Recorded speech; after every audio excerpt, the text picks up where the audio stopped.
যুক্তরাষ্ট্রে আশ্রয় আবেদন ও কাজের অনুমতি বা ওয়ার্ক পারমিটের জন্য বড় ধরনের নীতিগত পরিবর্তন আনতে যাচ্ছে ট্রাম্প প্রশাসন। বিভিন্ন সূত্রে জানা গেছে, ঘোষিত নতুন প্রস্তাবিত বিধি অনুযায়ী আশ্রয় প্রার্থীদের কাজের অনুমতি পাওয়ার প্রক্রিয়া আরও কঠোর ও দীর্ঘায়িত হতে পারে। Department of homeland security DHS প্রকাশিত প্রস্তাবে বলা হয়েছে, আশ্রয় আবেদন করার পর কমপক্ষে ৩৬৫ দিন পূর্ণ না হলে আবেদনকারী আর ওয়ার্ক পারমিটের জন্য আবেদনই করতে পারবেন না। যদিও বর্তমানে এই সময়সীমা প্রায় ১৫০ থেকে ১৮০ দিন, অর্থাৎ ৬ মাস।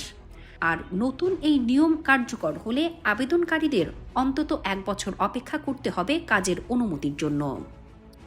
আরও বলা হয়েছে, যদি US citizenship and immigration services USCIS নির্ধারিত সময়ের মধ্যে আশ্রয় আবেদনের গড় নিষ্পত্তি সময় ১৮০ দিনের নিচে নামাতে না পারে, তাহলে আশ্রয়ভিত্তিক নতুন ওয়ার্ক পারমিট ইস্যু বা নবায়ন কার্যত স্থগিত থাকতে পারে, যা বাস্তবে বহু আবেদনকারীকে দীর্ঘ অনিশ্চয়তার মুখে ফেলবে।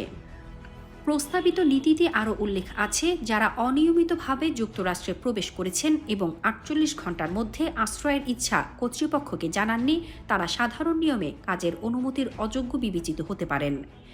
একই সঙ্গে প্রশাসনের অবস্থান হল, ওয়ার্ক পারমিট কোনো স্বয়ংক্রিয় অধিকার নয়, এটি নির্বাহী বিবেচনায় প্রদানযোগ্য একটি সুবিধা। এর ফলে ইস্যু বা বাতিল উভয় ক্ষেত্রেই সরকারের ক্ষমতা বাড়বে। সরকারি হিসাব অনুযায়ী এই পরিবর্তনের ফলে অন্তত ৯৬,০০০-এর বেশি আশ্রয়প্রার্থী তাৎক্ষণিকভাবে প্রভাবিত হতে পারেন এবং বছরে প্রায় ২ লাখ আবেদনকারী নতুন বিধির আওতায় পড়তে পারেন। এদিকে ইতিমধ্যে ভেটিং ও ব্যাকগ্রাউন্ড যাচাই প্রক্রিয়া আরও কঠোর করেছে USCIS। আগে কিছু ক্যাটাগরিতে স্বয়ংক্রিয় ওয়ার্ক পারমিট নবায়ন সুবিধা থাকলেও এখন প্রায় সব ক্ষেত্রেই পূর্ণাঙ্গ নিরাপত্তা যাচাই বাধ্যতামূলক করা হয়েছে।